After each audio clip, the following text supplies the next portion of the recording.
The morning sun cast long shadows through the windows of Pete's coffee shop as Harold Thompson pushed open the heavy glass door. The small brass bell above chimed softly, just as it had every morning for the past 20 years. At 93 years old, Harold moved slowly but with purpose, his weathered hands gripping his wooden cane as he made his way to his usual corner booth. The familiar scent of fresh coffee and warm pastries filled the air as Mary, the longtime waitress, watched Harold's careful approach. She already had his regular order ready, one black coffee in his preferred blue ceramic mug, no sugar, no cream, just the way he'd been drinking it since 1945. The regulars in the coffee shop all knew that mug belonged to Harold. It was his unofficial reserved spot in this small corner of the world. "Good morning, Mr. Thompson," Mary called out, her voice warm with genuine affection. She had been serving him for 15 years now, and watching him arrive each morning at exactly 7:30 a.m. was as reliable as the sunrise itself. Harold wore his usual outfit, a carefully pressed light blue button-down shirt, khaki slacks, and his prized leather jacket that had seen better days but was kept meticulously clean. His veteran's cap sat proudly on his head, decorated with service pins that clinked softly as he walked. Each pin told a story, though Harold rarely spoke about them unless asked. As he settled into his booth, his joints creaking in protest, Harold pulled out his worn leather wallet and placed it on the table, a habit he'd developed over the years. Inside was exactly $3.75 for his coffee and morning tip, arranged in the same way every day, 3 crisp dollar bills and 3 quarters, all facing the same direction. The morning crowd at Pete's was always the same. Tom the mailman grabbing his coffee before his route, Sarah from the flower shop across the street having her morning bagel, and Mr. Chen from the hardware store reading his newspaper in the booth by the window. They were like background characters in Harold's daily routine, providing a comfortable familiarity that he had come to rely on. Through the large storefront window, Harold could watch the town slowly come to life.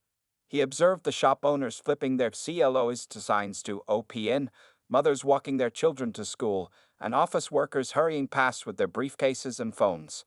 The world had changed so much since he was young, but from his corner booth, he could still find peace in these simple morning rituals. Every so often, Harold's eyes would drift to the old photographs on the coffee shop's walls. Among them was a black and white picture from 1950, showing Pete's coffee shop in its early days. Harold remembered when that photo was taken. He had been there, though few would recognize the young, strong man in his military uniform standing near the counter. Sometimes he would catch his reflection in the window and marvel at how time had transformed that young soldier into the elderly man he saw today. As he sipped his coffee, Harold's gnarled fingers would often trace the edge of the table, following a familiar groove he'd worn into the wood over the years. The booth had become more than just a seat. It was his personal observation post, his connection to the community, and his daily reminder that he was still part of the world, even if that world sometimes seemed to be moving too fast for him to keep up.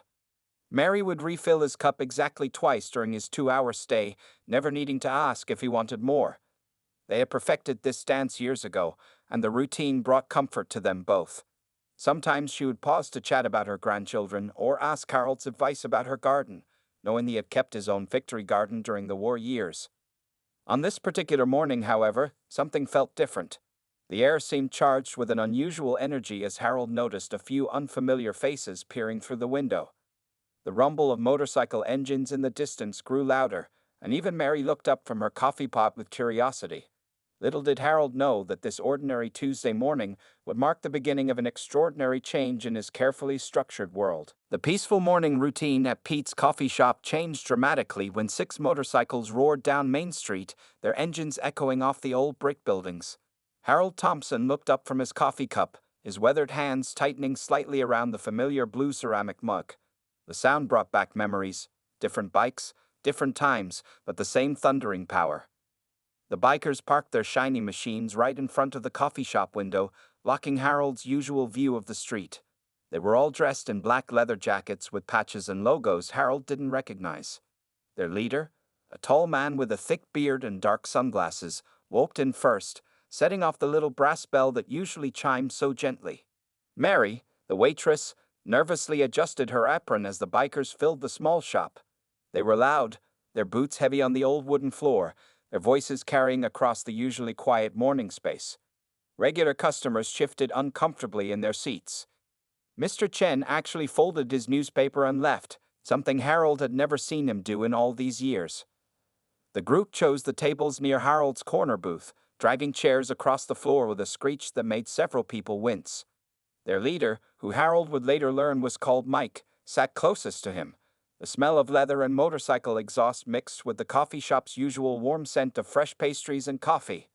"Hey, Grandpa," one of the younger bikers called out to Harold, his voice carrying a hint of mockery. "This your permanent parking spot or something?" A few of his friends laughed, the sound sharp and unfriendly in the morning quiet. Harold kept his eyes on his coffee cup, maintaining his dignity as he had learned to do through years of life's challenges. He could feel Mary watching worriedly from behind the counter, but he gave her a small smile to show he was fine. He faced worse than a few loud young men in his time. The bikers ordered their breakfast loudly, asking for changes to the menu items and complaining about the lack of fancy coffee options. Mary did her best to accommodate them, but her hands shook slightly as she wrote down their orders. Harold noticed how they spoke to her, not exactly rude, but without the respect she deserved after 15 years of serving the community. Every few minutes, one of the bikers would rev their motorcycle engine outside, as if afraid people might forget they were there. The vibrations made the coffee in Harold's cup ripple like tiny waves in a blue ceramic ocean. The regular customers who usually stayed for hours began leaving early, throwing uncomfortable glances at the new crowd. Tom the mailman came in for his usual coffee, but got it to go instead of sitting at the counter. As he left, he patted Harold's shoulder gently, a silent show of support. Harold nodded in return, his military training from decades ago helping him maintain his calm exterior despite the unwelcome change in his morning sanctuary. The bikers seemed to notice the effect they were having on the coffee shop's atmosphere, and it appeared to amuse them. They started telling loud stories about their rides and adventures, each tale seemingly designed to intimidate or shock the remaining customers. Their laughter grew louder with each story, bouncing off the walls of the small shop. When Harold stood up to leave, using his cane for support, one of the bikers mimicked his careful movements, earning more laughter from his friends. Harold pretended not to notice, but his knuckles turned white around the handle of his cane. As he made his way to the counter to pay his bill, the bikers watched him, their eyes following his slow progress across the floor. Mary tried to tell him his coffee was on the house today, but Harold insisted on paying his usual $3.75. He believed in maintaining his routines, his dignity, and his independence, no matter what challenges life presented. As he carefully counted out his money, he could hear the bikers making quiet comments and snickering. Little did they know, as Harold pushed open the door to leave, letting the brass bell announce his departure, that his own history with motorcycles and brotherhood ran deeper than any of them could imagine. The photograph in his wallet, the one he always carried close to his heart, held a story that would soon change everything. Over the next 2 weeks, Harold Thompson's peaceful mornings at Pete's coffee shop became increasingly difficult. The bikers now showed up every day, their loud motorcycles arriving just minutes after Harold took his usual seat in the corner booth. They seemed to take special pleasure in disrupting his quiet routine. One morning, as Harold carefully stirred his coffee, Mike, the biker leader, deliberately knocked into his table. The hot coffee spilled across the surface, nearly reaching Harold's lap. Mary rushed over with a cloth, her face red with anger, but Harold gently waved her away. He had learned long ago that showing anger only gave bullies more power. "Sorry, old-timer," Mike said with a smirk that showed he wasn't sorry at all. "Guess these tables are packed in too tight." His friends laughed from their seats, the sound harsh in the morning quiet. Harold simply pulled out his handkerchief and helped clean up the mess, his movements slow but deliberate.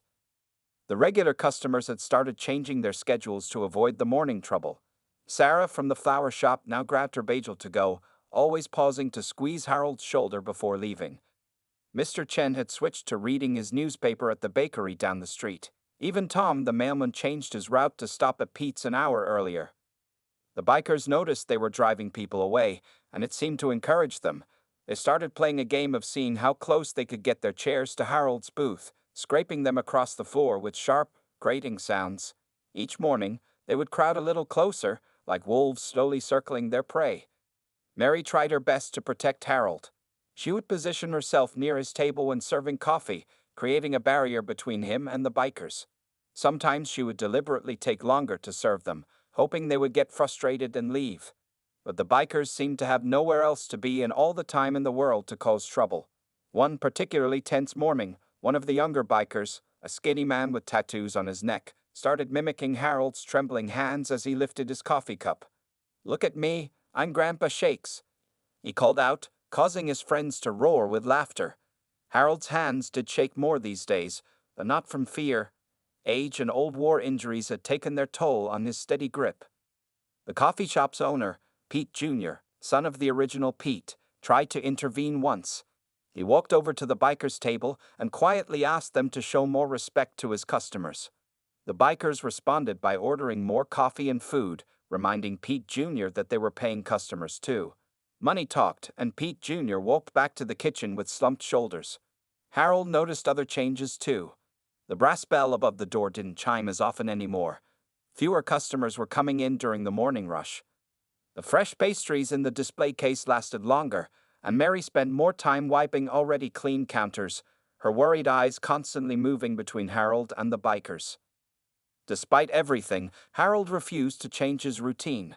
Every morning at 7:30, he would walk through the door, make his way to his corner booth, and order his black coffee.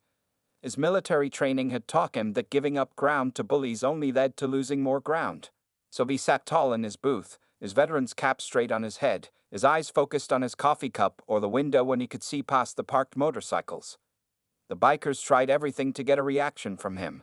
They told out stories about disrespecting old people, made jokes about veterans, and even started placing bets on when Grandpa would finally give up and stop coming. But Harold remained silent, his face calm, though his heart ached for the peaceful mornings he had once enjoyed. What none of them knew was that Harold's silence wasn't born of fear or weakness. It came from years of facing much worse situations, from surviving things these young men couldn't imagine, and in his wallet, tucked safely away, was a photograph that would soon change everything, a piece of history that would turn their mockery into respect. The morning started like any other tense day at Pete's coffee shop. Harold Thompson sat in his corner booth, the leather of his old jacket creaking softly as he reached for his coffee. The bikers had just rolled in, their motorcycles lined up outside like black metal soldiers standing guard. Today was different, though. Harold's hands shook more than usual as he pulled out his wallet to pay his bill. Maybe it was the lack of sleep from his arthritis acting up, or perhaps it was the memory of yesteryear that had kept him awake. As he opened the worn leather wallet, something slipped out. A photograph, yellow with age, its edges soft from years of handling. The small photo fluttered to the floor like a falling leaf, landing face down near Mike's heavy black boots. The biker leader reached down before Harold could even push his chair back. A small smile of triumph crossed Mike's face, probably thinking he had found something new to tease the old man about. But when Mike turned the photograph over, his smile froze. His sunglasses couldn't hide the way his eyebrows shot up in surprise. In the photograph, a young man stood proudly next to a gleaming 1947 Indian Chief motorcycle. The bike was a beauty, all chrome and classic lines, with wartime military colors still visible under the fresh paint. The young man in the photo wore a leather jacket too, but his was new then, not weathered like Harold's current one. His stance was military straight, his smile confident, and his arm was thrown around the shoulders of another young man in a similar jacket. Behind them stood more men, all with motorcycles, all wearing the same style of jacket with a distinctive eagle patch on the back. "This you?" Mike's voice was different now, softer, almost respectful. He walked over to Harold's booth, holding the photograph carefully, as if it might crumble in his hands. Harold nodded slowly. 1947, he said, his voice steady despite his shaking hands.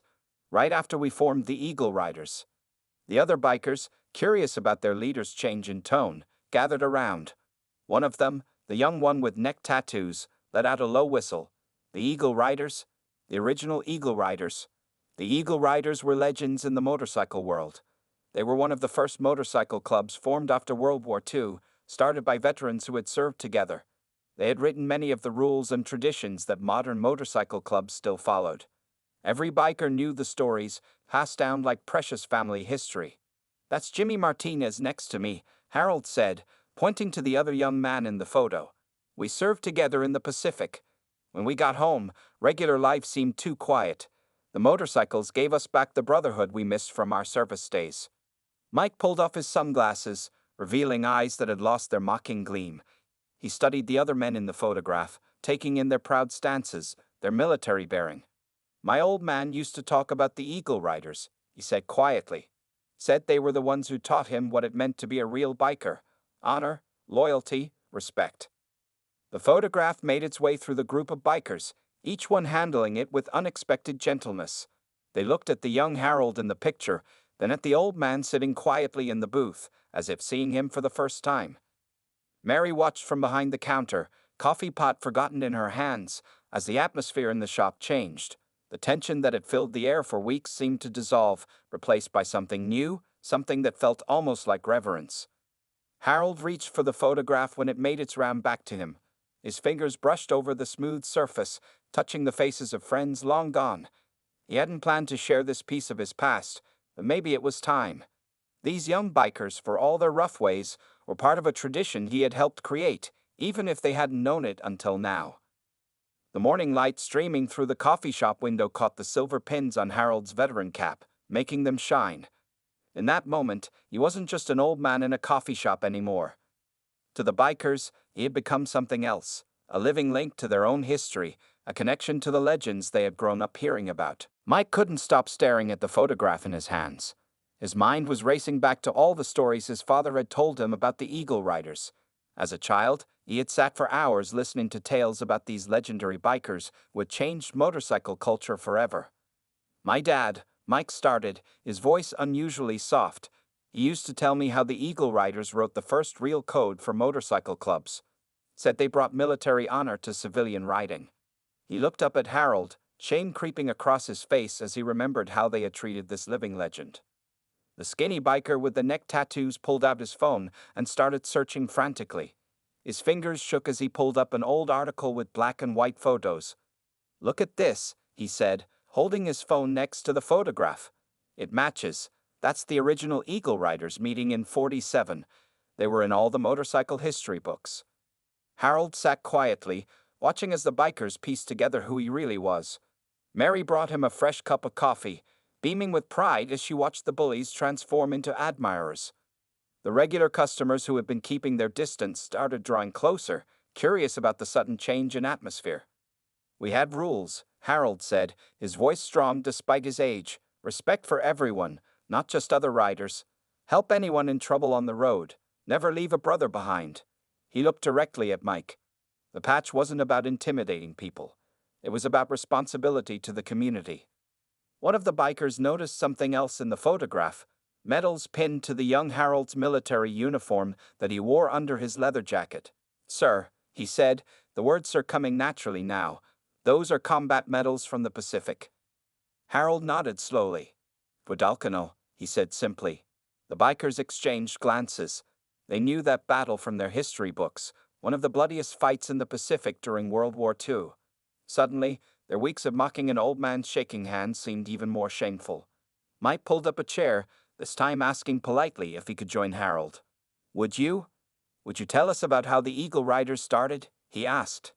The other bikers gathered around, their earlier arrogance replaced by genuine respect and interest.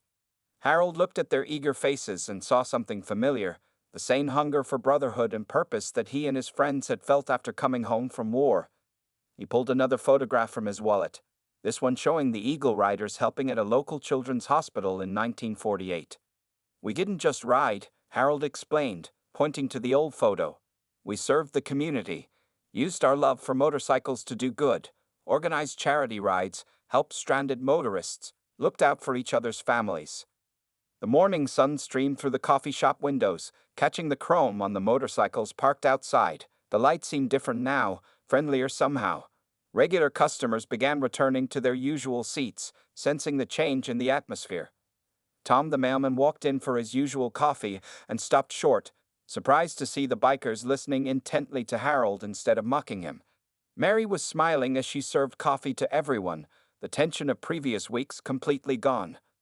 "Sir," Mike said, struggling with his next words, We've been disrespecting everything the Eagle Riders stood for. Everything you built." The other bikers nodded, their faces showing genuine regret. Harold looked at these young men, seeing past their tough exteriors to something familiar, something he had seen in his own friends all those years ago. They weren't bad men, just lost ones who had forgotten the true meaning of brotherhood. The beautiful thing about lessons, Harold said, smiling gently, is that it's never too late to learn them. He picked up the photograph of his younger self, standing proud next to that 47 Indian chief. Now, would you like to hear about the first cross-country ride the Eagle Riders ever took? The bikers pulled their chairs closer, their faces eager as children at story time. The morning light grew warmer, and for the first time in weeks, Pete's coffee shop felt like home again. The next morning at Pete's coffee shop was completely different from the tense days of previous weeks. When Harold pushed open the door at his usual time of 7:30 a.m., he found Mike and two other bikers already there, standing respectfully as he entered. The brass bell's gentle chime seemed cheerful again. "Good morning, sir," Mike said, stepping forward to help Harold with the door. "We saved your usual spot." The corner booth was clean, with a fresh flower in a small vase that Sarah from the flower shop must have provided. Harold's blue coffee mug sat waiting, steam rising invitingly. Mary watched from behind the counter, happy tears in her eyes as she saw the same bikers who had caused so much trouble now treating Harold like royalty. She didn't even need to bring the coffee. Mike had already taken care of it, making sure it was exactly how Harold liked it. Black, no sugar.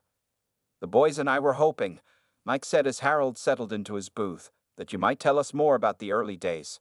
About how you guys handled the big rides back then, without all the modern gear we have now."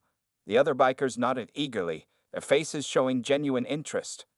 Harold smiled, remembering those adventurous days. "Well," he began, "we didn't have GPS or cell phones. Just paper maps and brotherhood. If someone's bike broke down, we all stopped. No man left behind. That was our rule from the military, and we kept it on the road." Throughout the morning, more bikers arrived, but not with the loud disruption of before. They parked their motorcycles carefully, making sure not to block Harold's view of the street. Each one came in quietly, respectfully, pulling up chairs to listen to Harold's stories. The regular customers started returning too. Mr. Chen came back with his newspaper, sitting closer to Harold's booth than usual so he could hear the stories. Tom the mailman stayed longer during his coffee break, and Sarah began eating her morning bagel at the counter again, smiling at the positive change. Harold pulled out more photographs from his wallet, each one telling a different story. There was one of the Eagle Riders helping to rebuild a church after a storm in 49, another of them escorting a military funeral procession in 50. The bikers handled each photo carefully, asking questions and learning about their heritage. "We didn't just ride for ourselves," Harold explained, pointing to a photo of a charity event. "We rode for those who needed help. Every Sunday, we visit the Veterans Hospital. Some of those men couldn't ride anymore, but they could still feel part of the brotherhood." Mike and his friends exchanged looks. They had been using their motorcycles to intimidate people, forgetting the noble traditions that riders like Harold had established. One of the younger bikers pulled out a notebook and started writing down Harold's stories, determined not to let these lessons be forgotten. "Sir," Mike said during a pause in the stories, Would you consider coming to speak to our full club? We meet every Saturday. There's so much we could learn from you." The other bikers nodded enthusiastically at the suggestion. Harold felt warmth spread through his chest that had nothing to do with his coffee. "I'd be honored," he said, "but only if you promise to start helping the community like we used to do." "You have our word," Mike replied seriously. The other bikers nodded, their faces showing determination to live up to Harold's example. Later that morning, when Harold stood to leave, every biker in the shop stood too, a sign of respect they had learned from his stories about military courtesy. Mike insisted on walking him to the door, while two other bikers hurried ahead to hold it open. As Harold stepped out into the sunlight, he saw his reflection in the coffee shop window. Behind him stood a group of bikers, their faces respectful and eager to learn more. The sight reminded him of old photographs of young men in leather jackets learning from their elders about honor, respect, and true brotherhood. The transformation was complete. The corner booth at Pete's coffee shop was no longer just Harold's quiet spot. It had become a place where the past and present came together, where old wisdom was passed down to a new generation of riders. Over the next few weeks, Pete's coffee shop became more than just a morning coffee spot. It transformed into a gathering place where old traditions met new riders, with Harold Thompson at the center of it all. The change in the bikers was remarkable to everyone who witnessed it. Every morning, at least 2 or 3 of Mike's group would be waiting when Harold arrived. They took turns helping him from his car to his booth, not because he needed help, but because they wanted to show respect. His blue coffee mug was always ready, and the corner booth had become something of a classroom. "Tell us about the long-distance rides," they would ask, or "How did you handle bike repairs on the road?" Harold's stories always had important lessons hidden in them, lessons about brotherhood, respect, and helping others. The biggest change came when Mike suggested checking out Harold's old motorcycle, which had been sitting in his garage for years. When Harold invited them to his house, they found his 1947 Indian Chief under a dusty cover. The once proud machine was now rusty and quiet, like a sleeping giant from another time. "She hasn't run in 20 years, Harold said softly, his hand resting on the old leather seat. The bikers exchanged looks, and Mike stepped forward with determination in his eyes. "Sir, with your permission," he said, "we'd like to help get her running again." The other bikers nodded eagerly. They had skills they wanted to share, just as Harold had shared his wisdom with them. Every weekend, bikers filled Harold's garage. They worked carefully on the old motorcycle, asking Harold about every part and its history. Young hands learned from old memories as Harold told them about each component they touched. He remembered every detail of his beloved bike, and the bikers soaked up his knowledge like eager students. The transformation of the bikers didn't stop at Harold's garage. They started organizing community events, just like the Eagle Riders used to do. Their first project was a charity ride for the local Veterans Hospital. Harold helped them plan the route, sharing his experience about organizing safe group rides. Word spread through the motorcycle community about the legendary Eagle Rider who was teaching a new generation. More riders started showing up at Pete's coffee shop, respectfully waiting their turn to hear Harold's stories. Mary had to rearrange the tables to make room for all the visitors. The regular customers watched this change with amazement. Mr. Chen started bringing old newspapers from the 1940s that mentioned the Eagle Riders, adding to the history lessons. Sarah from the flower shop made sure there were fresh flowers on Harold's table every day.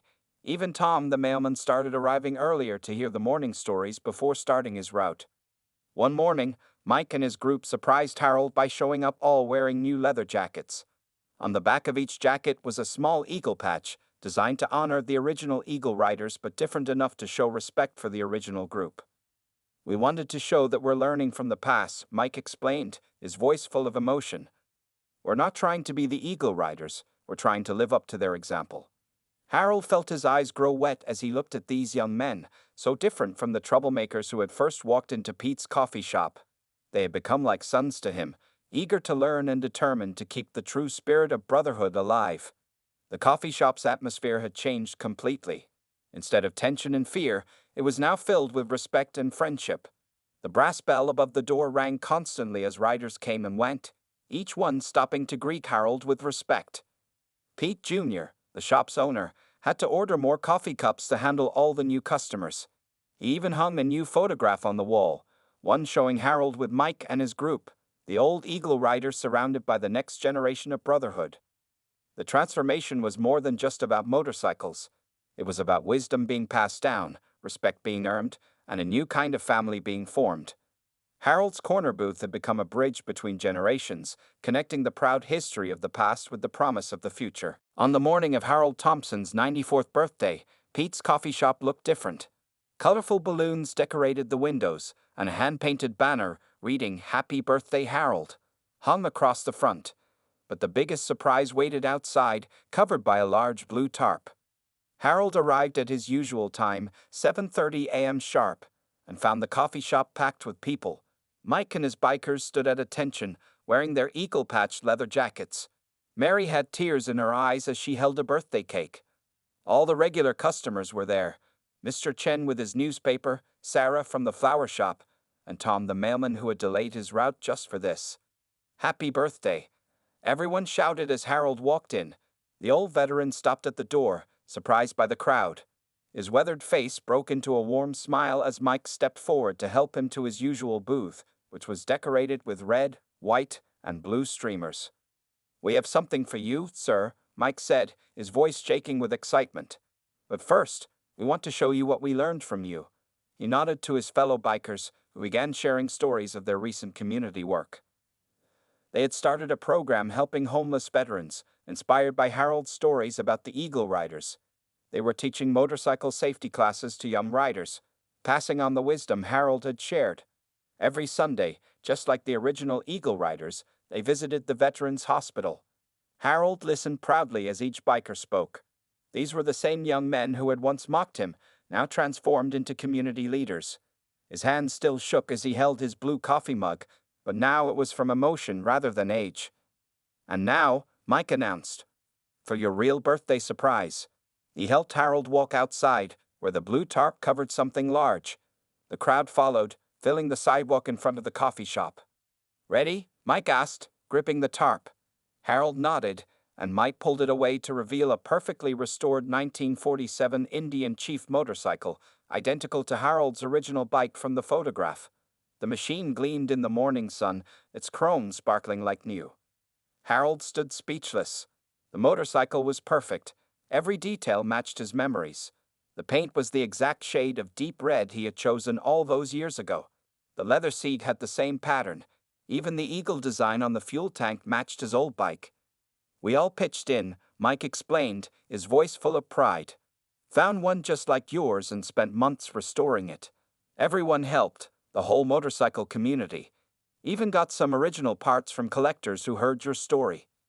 Harold slowly walked around the motorcycle, touching it gently like an old friend.